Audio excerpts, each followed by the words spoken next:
نحمده ونصلي ونسلم على رسوله الكريم اما بعد فاعوذ باللہ من الشیطان الرجیم بسم اللہ الرحمن الرحیم ان الذین قالوا ربنا اللہ ثم استقاموا تتنزل علیہم الملائکۃ الا تخافوا ولا تحزنوا وابشروا بالجنۃ التی کنتم توعدون صدق اللہ العظیم۔ قابل قدر مفتیان کرام، علماء ذوی الاحترام، حفاظ کرام، قرائے کرام، حاضرین و ناظرین بزم، السلام علیکم ورحمۃ اللہ وبرکاتہ۔ میرے پیارے آقا صلی اللہ تعالی علیہ وسلم کے پیارے دیوانوں، جس آیے کریمہ کی تلاوت کا میں نے شرف حاصل کیا، اس سے متعلق کچھ معروضات پیش کرنے سے پیشتر آقائے کریم رؤوف و رحیم علیہ التحیۃ والتسلیم کی بارگاہ بے کس پناہ میں جس طریقے سے میں پڑھاؤں، عقیدت و محبت میں ڈوب کر اسی طریقے سے درود و سلام کا نذرانہ پیش کریں۔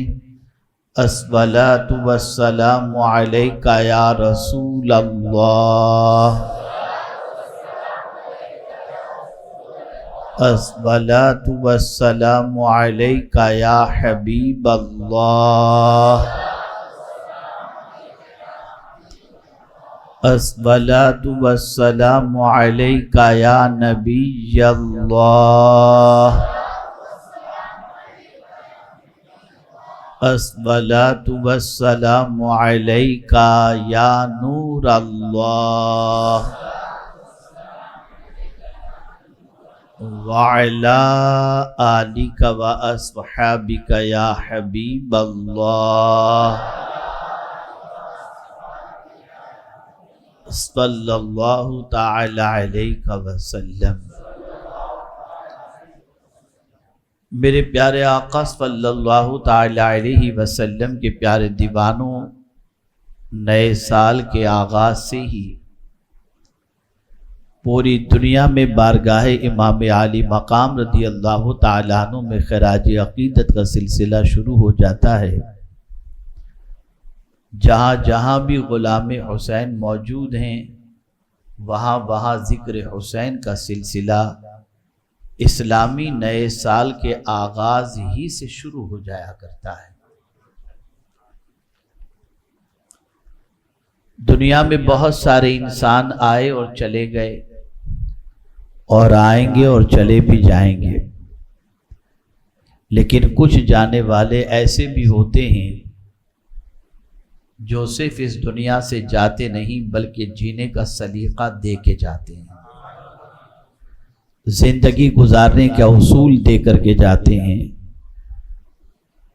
اور ڈگمگاتے ہوئے قدم کو ثابت قدم کیسے رکھا جائے اس کا ضابطہ دے کر کے جاتے ہیں۔ اور ایسے لوگوں کے سلسلے میں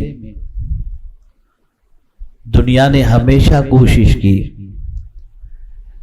کہ وہ ثابت قدم نہ رہیں، اور اس طریقے سے ان کے ساتھ ظلم کے پہاڑ توڑے جائیں کہ ان کے پائے استقامت کے اندر لغزش پیدا ہو جائے، اور پھر ان کا وجود دنیا کے لیے قابل تقلید نہ بن سکے۔ لیکن جس کے دل میں اللہ کی محبت ہو اور اس کے رسول صلی اللہ علیہ وسلم کی محبت ہو، اور جنہیں پروردگار اپنی مدد سے مالا مال فرمائے، دنیا اپنی جگہ سے تو ہل سکتی ہے بلکہ پہاڑ اپنی جگہ سے ہل سکتا ہے، لیکن وہ اللہ والے بندے دین سے ایک انچ بھی ہٹتے ہوئے نظر نہیں آتے۔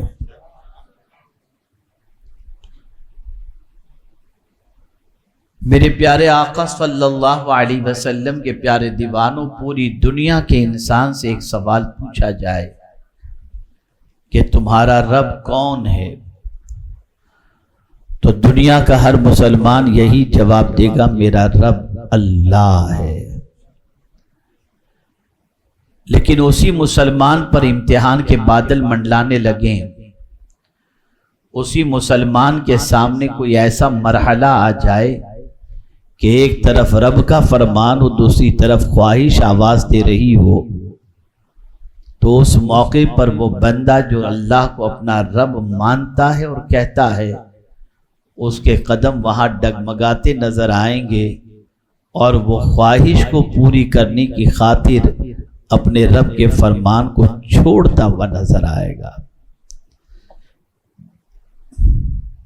یہ کہہ دینا بہت آسان ہے کہ اللہ ہمارا رب ہے، لیکن اس کہنے پر قائم رہنا یہ بہت ڈیفیکلٹ ہے۔ جب کسی بندے سے کہا جائے کہ تمہارا رب کون ہے اور وہ کہے کہ اللہ، تو گویا اس نے ایسی ذات کے رب ہونے کا اقرار کیا جس کے قبضہ قدرت کے اندر ساری کائنات ہے۔ ایک انسان نے جب کہہ دیا کہ میں اللہ کو اپنا رب مانتا ہوں اور میرا رب اللہ ہے، آپ نے دیکھا قرآن کے لہجے کو اور قرآن کے انداز کو۔ قرآن کہتا ہے ان الذین قالوا ربنا اللہ، بے شک جس نے کہا کہ اللہ ہمارا رب ہے۔ اور رب کے معنی کیا ہوتا ہے؟ مالک کے بھی ہوتا ہے، رب کے معنی پالنے والا بھی ہوتا ہے، رب کا معنی خالق بھی ہوتا ہے۔ ایک بندے نے جب کہہ دیا کہ مجھے پالنے والا کوئی انسان نہیں، مجھے پالنے والی دنیا نہیں، مجھے پالنے والا تو اللہ ہے، میرا مالک اللہ ہے، یہ کہہ کر بندے کا اس پر قائم رہنا یہ بہت ڈیفیکلٹ ہوتا ہے۔ آپ ذرا دیکھیں، آج کے دور کا جائزہ لیں، آج کے دور کا احتساب کریں، آج کے دور کے اندر بسنے والے انسانوں کی زندگی کا جائزہ لیں، تو آپ محسوس کر سکیں گے ایک انسان یہ تو کہتا ہے میرا مالک اللہ ہے، لیکن اس کے باوجود اس انسان کا بھروسہ جیسا رب پر ہونا چاہیے ویسا اپنے رب پر اس کا بھروسہ نظر نہیں آتا۔ آپ اندازہ لگائیں، اگر آج حرام کے دروازے کھلے ہوئے نظر آ رہے ہیں اور مسلمان حرام کا مرتکب ہو رہا ہے، اس کی وجہ سب سے بڑی یہ ہے کہ اس نے ربنا اللہ تو کہا لیکن اس پر قائم نہیں رہ سکا۔ اس نے اللہ کو اپنا رب مانا ضرور، لیکن اللہ کو رب ماننے کے باوجود اس کے دل میں شکوک ہیں، اس کے دل میں شبہات ہیں۔ آپ ذرا مجھے بتائیے، کیا یہ شکوک و شبہات نہیں ہیں کہ میرا کل کا کیا ہوگا، میرے پرسوں کا کیا ہوگا، میرے بچوں کا کیا ہوگا، میری آگے کی زندگی کا کیا ہوگا؟ اے رسول اعظم صلی اللہ علیہ وسلم کے پیارے دیوانوں، جسے ہم نے اپنا رب مانا ہے وہ کل کے لیے بھی رب ہے، وہ آج کے لیے بھی رب ہے، اور وہ ہمیشہ کے لیے رب ہے۔ ایسا مطلب نہیں ہے کہ آپ اپنے مستقبل کے بارے میں نہ سوچیں، آپ اپنے فیوچر کی فکر نہ کریں، اپنی اولاد کی فکر نہ کریں، ضرور فکر کریں، اپنی اولاد کے لیے مال جمع کر کے بھی رکھیں، اپنی اولاد کے مستقبل کی تابناکی کے لیے جد و جہد بھی کریں، اپنے لیے آپ کچھ بینک بیلنس بھی جمع کر کے رکھیں، اسلام اس سے منع نہیں کرتا۔ لیکن اگر کوئی شخص یہی جمع کی جانے والی چیزوں کو حرام طریقے سے جمع کر رہا ہے، یہ سوچ کر کہ کل میرا کیا ہوگا، آج گولڈن اپورچونٹی ہے، آج جمع کر لو پھر کل کا ہمیں نہیں معلوم، یہ وہ شخص ہے جس نے اللہ کو رب تو مانا ہے لیکن اس پر قائم نہیں ہے۔ اے رسول اعظم صلی اللہ علیہ وسلم کے دیوانوں، اللہ کو رب مانا ہے ہم نے اور مانتے رہیں گے، اس لیے ہماری ذمہ داری یہ بن جاتی ہے کہ ہم اس پر قائم بھی رہیں، استقامت کا مظاہرہ کریں۔ دنیا کا کوئی شخص ہمیں خرید نہ سکے، اس لیے کہ یاد رکھیں انسان کو دولت کے ذریعے خریدا جاتا ہے، تخت و تاج کے ذریعے خریدا جاتا ہے، ہوس رانی کے ذریعے خریدا جاتا ہے، زن کے ذریعے خریدا جاتا ہے، اور دنیا نے ہمیشہ اسلام سے ہٹانے کے لیے یہی حربے استعمال کیے۔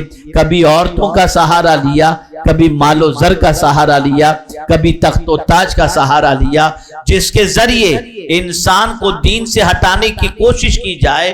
اور یہ حربہ انسانوں نے، عام انسانوں کے لیے صرف استعمال نہیں کیا، بلکہ داعیان دین کی زندگی کو اٹھا کر دیکھیں، خاص طور پر داعی اعظم رسول اعظم صلی اللہ علیہ وسلم کی حیات طیبہ اٹھا کر کے دیکھیں تو آپ کو پتہ چلے گا کہ پیغمبر رحمت صلی اللہ علیہ وسلم سے بھی تو یہی کہا گیا تھا کہ آپ یہ دین کی دعوت جو دیتے ہیں، لوگوں کو یہ بتاتے ہیں کہ اللہ ایک ہے، یہ دعوت دینا بند کر دیجئے، اس لیے کہ اس کی وجہ سے لوگوں کے اندر انتشار پیدا ہو رہا ہے۔ آپ جو کہیں گے آپ کے قدموں میں رکھ دیا جائے گا، مال چاہیں گے تو مال، بادشاہت چاہیں گے تو بادشاہ، اور عرب کی کسی دوشیزہ سے شادی کرنا چاہیں تو آپ بتا دیجئے، ہم آپ کی شادی وہاں کرا دیں گے، لیکن آپ اللہ کو رب کہنے کی بات مت کرو، اللہ کی طرف دعوت نہ دو۔ لیکن اسی زمانے میں پیغمبر رحمت صلی اللہ علیہ وسلم نے دو ٹوک کہہ دیا تھا کہ میرے ایک ہاتھ میں چاند رکھ دو اور ایک ہاتھ میں سورج رکھ کر مجھے کہہ دو کہ میں اپنے رب کی طرف نہ بلاؤں تو سنو، میں چاند کو تو ٹھکرا سکتا ہوں، سورج کو تو ٹھکرا سکتا ہوں، اپنے اللہ کی طرف بلانے کی دعوت کو کبھی ٹھکرا نہیں سکتا۔ اللہ اکبر! اے رسول اعظم صلی اللہ علیہ وسلم کے دیوانوں، دنیا کا انسان اگر دولت کسی کے قدموں میں رکھتا ہے تو کتنی رکھے گا؟ ایک اس کے پاس جو کیپیسٹی ہوگی اسی کے مطابق رکھے گا۔ کسی کے پاس 10 کروڑ ہوں گے، کسی کے پاس 50 کروڑ ہوں گے، کسی کے پاس 1 ارب ہوگا، وہ قدموں میں رکھ دے گا۔ مت کرو دین کا کام، مت بلاؤ اللہ کی طرف، مت دین کی طرف لوگوں کو دعوت دو، اس لیے کہ اگر تم یہ دعوت دیتے ہو تو شیطان کا دھندا بند ہو جائے گا اور دنیا جو ہے سیدھے راستے کی مسافر ہو جائے گی، اس لیے اس دعوت کو بند کرو۔ لیکن اللہ اکبر! پیغمبر رحمت صلی اللہ علیہ وسلم نے عظیم درس عطا فرمایا کہ دیکھو، میں جب سچا نبی بن کر کے جلوہ گر ہوا ہوں تو ایک سچی دعوت کے سلسلے میں جب مجھے راستے سے ہٹانے کے لیے دولت کا انبار قدموں میں رکھنے کی بات کہی جا رہی ہے تو اے میرے غلاموں، جب تم بھی اللہ کو رب مانو گے اور اللہ کی طرف لوگوں کو بلاؤ گے تو تمہیں بھی دولت سے خریدا جائے گا، لڑکیوں سے خریدا جائے گا، مال سے خریدا جائے گا، تخت و تاج سے خریدا جائے گا، تو تمہیں کسی اور کو نہیں دیکھنا، میری حیات طیبہ تمہارے لیے ایک نمونہ ہے۔ جان تو دے دینا لیکن اپنے رب کے راستے سے ایک قدم ہٹنے کے لیے تیار مت ہونا۔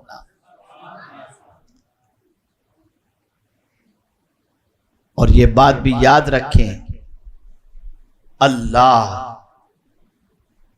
جب ہم نے کہہ دیا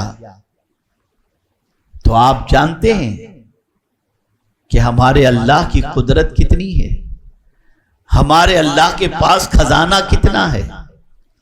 ایک دنیا کا انسان کسی کو دولت دے گا تو اپنی بساط کو سامنے رکھ کر کے دے گا۔ 50 لاکھ ہیں تو 5 لاکھ دے دیا، 50 کروڑ ہیں 5-7 لاکھ دے دیا۔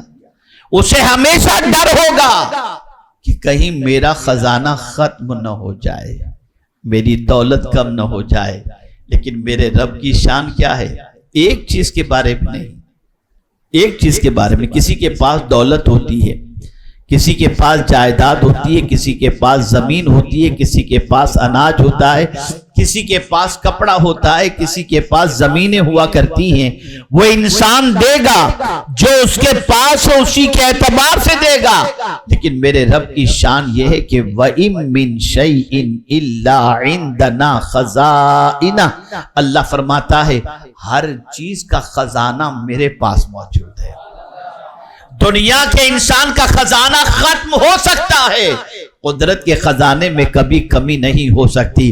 اے رسول اعظم صلی اللہ علیہ وسلم کے دیوانوں، وہ نہ جانے کب سے دے رہا ہے اور نہ جانے کب تک دے گا، لیکن آج بھی کرائسس کا مسئلہ نظر نہیں آتا۔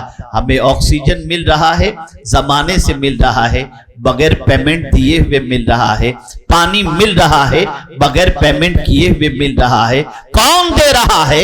زمانہ اتنا گزر چکا، یہ کون ہے جو ہمیں یہ ساری چیزیں عطا کر رہا ہے؟ وہ پالنہار حقیقی ہے، وہ معبود برحق ہے، وہ خالق کائنات ہے، اور وہ صرف یہی چیزیں نہیں دے رہا، زندگی بھی وہی دے رہا ہے، موت بھی وہی دے رہا ہے، اولاد بھی وہی دے رہا ہے، نعمتیں بھی وہی دے رہا ہے، گھر بھی وہی دے رہا ہے، عزت بھی وہی دے رہا ہے۔ اللہ اکبر! جب ہم نے کہہ دیا اللہ ہمارا رب ہے تو پھر ڈرنے کی ضرورت کیا ہے؟ وہ رب تو ایسا ہے کہ تم کہیں بھی رہو وہ تمہیں دیکھتا بھی ہے، تمہاری سنتا بھی ہے۔ آپ ذرا سوچو میرے پیارے آقا صلی اللہ علیہ وسلم کے پیارے دیوانوں، کعبے کا طواف کبھی بند نہیں ہوتا، 24 آورز چالو رہتا ہے۔ اسی طریقے سے آپ دیکھیں اللہ کو مانگنے کے لیے پرٹیکولر کوئی ٹائم نہیں ہے کہ رات کے 2 بجے کے بعد دعا مت مانگنا، نہیں، جب چاہو تب تم دعا مانگو، تمہاری پکار کو اللہ سنتا ہے۔ اے رسول اعظم صلی اللہ علیہ وسلم کے دیوانوں، آپ مجھے بتاؤ، پروردگار جل جلالہ حی و قیوم ہے، جب اسے پکارو وہ تمہاری پکار کو سنتا بھی ہے، تمہاری پکار کا جواب بھی دیتا ہے، تمہاری دعاؤں کو قبول بھی فرماتا ہے۔ اب ایک بندہ جب ایسے رب کا ماننے والا ہو جائے، اب اس رب کے راستے سے اگر دنیا طاقت کے ذریعے ہٹانا چاہے تو آپ جانتے ہیں جو بندہ اللہ کو رب مان کر اس پر ثابت قدم رہتا ہے، دنیا کی کوئی طاقت اسے ہٹا نہیں سکتی، چاہے وہ تلوار لے کر کے آئے، چاہے بم لے کر کے آئے، چاہے کچھ بھی لے کر کے آئے۔ لیکن اللہ کو جب کسی نے رب مان لیا اور پھر اس پر وہ قائم رہتا ہے تو پھر آپ دیکھیں اللہ کی نصرتوں کا حال کیا ہوتا ہے، اس کی مدد کا کیا حال ہوتا ہے۔ میں نے جس آیے کریمہ کی تلاوت کا شرف حاصل کیا اس میں رب قدیر ارشاد فرماتا ہے، ان الذین قالوا ربنا اللہ، بے شک وہ لوگ جنہوں نے کہا اللہ ہمارا رب ہے، ثم استقاموا، پھر اس پر قائم رہے۔ یہ اس پر قائم رہنا آسان نہیں ہے،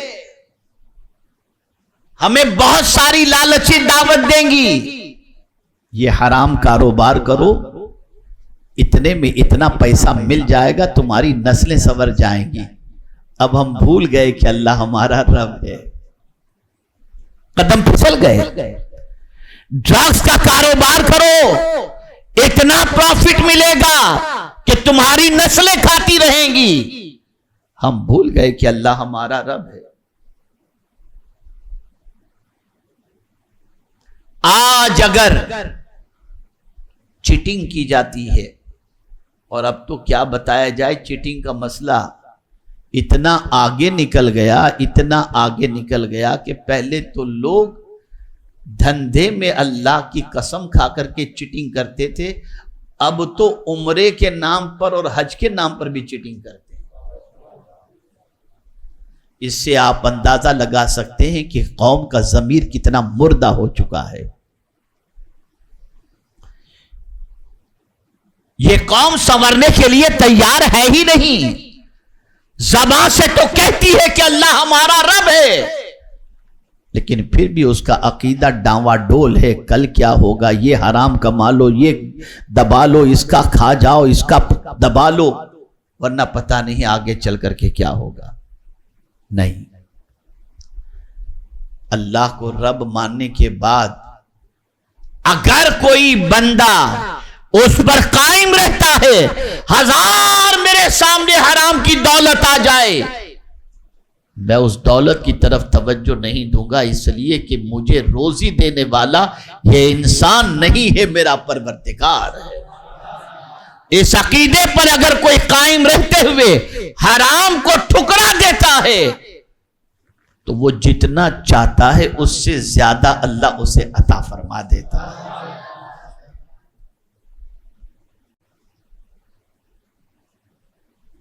تو اللہ کو رب مان کر اس پر قائم رہنا، میں بہت بڑے مجمع کو یہ نہیں کہتا، میں اس مجمع کے اندر صرف چند افراد سے یہ سوال کرتا ہوں کہ ذرا ہم اپنے گریبان میں جھانک کر کے دیکھیں کہ کیا اللہ کو رب ماننے کے بعد جیسا اس پر بھروسہ کرنا چاہیے ویسا ہمارا بھروسہ ہے؟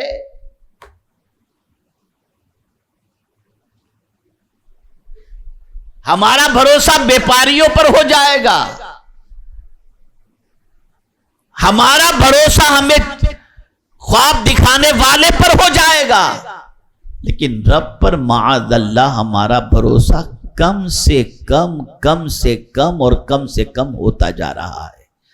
اب میں آپ کو سمجھاؤں، جب یہ بھروسہ کم ہوتا ہے، جب پائے استقامت میں لغزش ہوتی ہے، تو پھر مدد کے لیے فرشتے نہیں آتے، پھر مدد کے لیے فرشتے نہیں آتے۔ لیکن اگر کوئی شخص یہ کہہ دے کہ اللہ ہمارا رب ہے اور پھر اس پر جم جائے، تو اللہ آسمان سے اس کی مدد کے لیے فرشتوں کو نازل فرماتا ہے۔ آئیے میں سمجھاتا ہوا چلوں کہ اللہ عز و جل کو رب ماننے کے بعد استقامت کسے کہتے ہیں، اس پر قائم رہنا کسے کہتے ہیں، تاکہ آپ سمجھ سکیں۔ میں صحابہ کرام علیہم الرضوان کی اقوال کی روشنی میں آپ کو استقامت فی الدین کے حوالے سے بتاؤں، تاکہ آپ استقامت کے مضمون کو سمجھ سکیں کہ اس پر قائم رہنا کسے کہتے ہیں۔ بے شک ہم نے کہہ دیا اللہ ہمارا رب ہے، اور پھر اس پر قائم رہنا، یہ قائم رہنا کیا ہے؟ اسے ہم صحابہ کے اقوال سے سمجھتے ہیں، خلفائے راشدین کے قول سے سمجھتے ہیں، اور پھر ہم اپنا احتساب کرنے کی کوشش کرتے ہیں۔ میرے پیارے آقا صلی اللہ علیہ وسلم کے پیارے دیوانوں، اللہ اکبر، حضرت صدیق اکبر رضی اللہ المولا تبارک و تعالی عنہ سے دریافت کیا گیا استقامت کیا ہے؟ یعنی اللہ ہمارا رب ہے، یہ کہنے کے بعد اس پر قائم رہنے سے مراد کیا ہے؟ تو صدیق اکبر رضی اللہ تعالیٰ عنہ فرماتے ہیں استقامت یہ ہے کہ بندہ اللہ کے ساتھ کسی کو شریک نہ کرے، یعنی وہ یہ عقیدہ رکھے کہ خدا ایک ہی ہے اور وحدہ لا شریک ہے، کوئی دوسرا خدا ہے ہی نہیں، اور اللہ ہی کو اپنا رب مان کر اور اس کا شریک کسی کو نہ مان کر اس پر قائم رہنا، یہ در حقیقت استقامت ہے۔ یہاں ایک چھوٹا سا جملہ آپ کے دماغ میں بٹھا دوں، اور میں سمجھتا ہوں کہ اس پڑھے لکھے علاقے کے اندر اچھی طریقے سے میرا جملہ آپ کے ذہن میں محفوظ ہو جائے گا۔ ہمارے اخبار والے بھی بڑے عجیب ہیں اور سوشل میڈیا والے بھی بڑے عجیب ہیں، لکھتے ہیں کہ امریکہ سپر پاور ہے۔ یہیں سے یہ بات سمجھ میں آتی ہے کہ ہمارے ذہن کے اندر سپر پاور کوئی اور ہے، اور ہمارے ذہن میں ہمیشہ یہ ہونا چاہیے سب زیرو پاور ہیں، سپر پاور صرف خدا ہے۔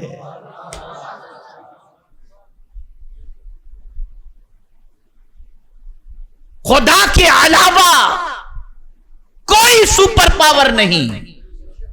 وہ چاہے تو ایک حکم دے دے تو 15 سیکنڈ کے اندر زمین کا زلزلہ پورے ملک کو ملبے کے ڈھیر میں تبدیل فرما دے۔ اس کا حکم سب پر چلتا ہے، وہ قادر مطلق ہے۔ زمین اس کے قبضے میں، آسمان اس کے قبضے میں، چاند اس کے قبضے میں، سورج اس کے قبضے میں۔ اگر کوئی سپر پاور ہے تو ذرا چاند و سورج کے نظام کو ذرا بدل کر کے بتا دے، دنیا کی کوئی طاقت نظام کو بدل کر نہیں بتا سکتی۔ اور یہاں میں آپ کو بتا دوں، ایک مسلمان اللہ کو سپر پاور مانتے ہوئے آج بھی آپ دیکھیں دائمی تقویم جو ٹائم ٹیبل کی بنی ہوئی ہے اسی کے مطابق روزہ رکھتا ہے، اسی کے مطابق افطار کرتا ہے۔ یا اللہ، یہ ماجرا کیا ہے؟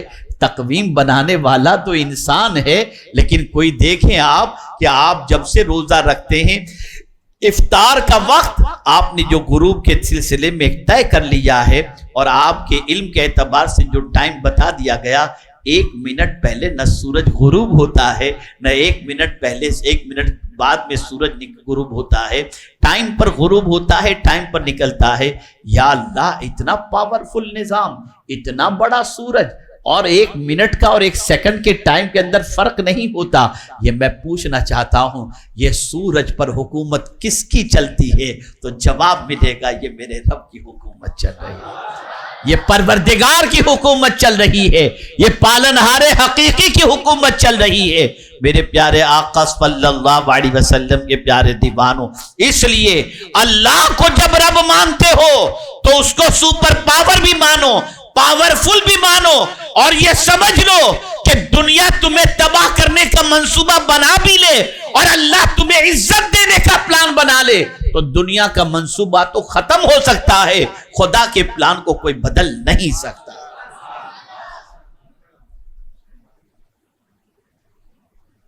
تو اللہ عز و جل وحدہ لا شریک ہے، اس کا شریک کوئی نہیں۔ یہاں ایک تھوڑی سی پیورٹی کے حوالے سے سمجھاؤں، ہم نماز پڑھتے ہیں، کبھی کبھی ہمارا حال یہ ہوتا ہے کہ نیت میں فطور پیدا ہو جاتا ہے کہ دنیا کو دکھانے کے لیے نماز، روزہ دنیا کو دکھانے کے لیے، حج دنیا کو دکھانے کے لیے، زکوٰۃ دنیا کو دکھانے کے لیے، سخاوت دنیا کو دکھانے کے لیے، مسکراہٹ دنیا کو دکھانے کے لیے، یہ ساری چیزیں ہم کرتے ہوئے نظر آتے ہیں، بندگی خدا کی کر رہے ہیں، لیکن نیت یہ ہے دنیا ہماری نماز کو دیکھے، دنیا ہمیں عزت عطا کرے۔ یہ بھی ایک اعتبار سے ریا شرک اصغر ہے کہ بندگی خدا کی کرتے ہو اور عزت تم دنیا کے انسان سے حاصل کرنا چاہتے ہو۔ نہیں، جب تم نماز پڑھ رہے ہو تو تمہاری بندگی صرف خدا کے لیے ہونی چاہیے، انسان کے لیے نہیں ہونی چاہیے، ورنہ قیامت کے دن اللہ فرمائے گا جس کے لیے نماز پڑھ رہا تھا نا، جا کر اسی سے تو بدلہ لے لے، وہ تجھے بدلہ عطا کرے گا۔ پتہ چلا ہماری عبادتوں میں پیورٹی ہونی چاہیے، ہماری عبادتوں میں اخلاص ہونا چاہیے، ہمارے دینی کاموں کے اندر بھی اخلاص ہونا چاہیے۔ اے رسول اعظم صلی اللہ تعالی علیہ وسلم کے پیارے دیوانوں، دنیا کو دکھانے کے لیے شارٹ کے اندر ایک سینٹنس کے ذریعے کریکشن کر دوں، دنیا کو دکھانے کے لیے کوئی بھی نیک کام مت کرو۔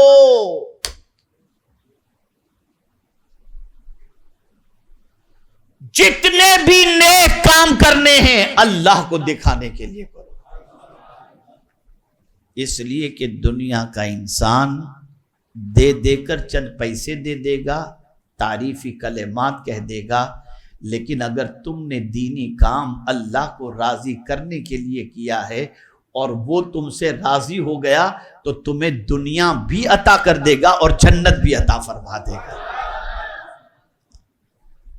اب آئیے، صدیق اکبر رضی اللہ تعالیٰ عنہ نے تو فرمایا استقامت یہ ہے کہ بندہ اللہ تعالیٰ کے ساتھ کسی کو شریک نہ کرے۔ فاروق اعظم کی سوچ کیا ہے استقامت کے بارے میں؟ سیدنا فاروق اعظم رضی اللہ تعالیٰ عنہ نے فرمایا استقامت یہ ہے کہ بندہ امر و نہیں، یعنی احکامات پر عمل کرنے اور ممنوعات سے بچنے پر قائم رہے اور لومڑی کی طرح ہیلا سازیاں کر کے راہ فرار اختیار نہ کرے۔ فاروق اعظم فرماتے ہیں کہ اللہ کو رب ماننے کے بعد اس پر استقامت کا مظاہرہ کرنا یہ ہے کہ جو کام اللہ نے کرنے کا حکم دیا وہ کرو اور جس سے بچنے کا حکم دیا اس سے بچو، بہانہ بازی کر کے حرام کو حلال اور حلال کو حرام مت کرو۔ یہ ہے استقامت۔ غور سے سنیے گا ڈیفینیشن جتنی بتا رہا ہوں۔ صدیق اکبر کے نزدیک استقامت یہ ہے کہ اللہ کا کسی کو شریک نہ ٹھہراؤ،